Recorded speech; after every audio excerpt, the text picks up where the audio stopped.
Good evening everyone. I'm preparing for dinner tonight. Ito ang niluto ko ngayon. Inuki na binalot ko sa pork na manipis. Then piniprito ko siya with bawang. And then pakulo din ako ng broccoli. Gawin kong salad. Then nagluto ako ng pansit.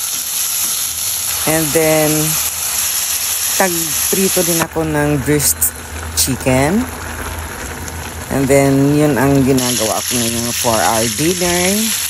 So, konti na lang maluto nito. Ihanda ko na. So, ito ngayon ang ating hapunan, guys.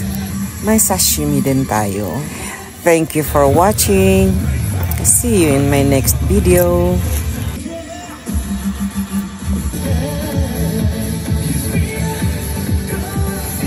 Hindi, are na lokong. Di kinako na.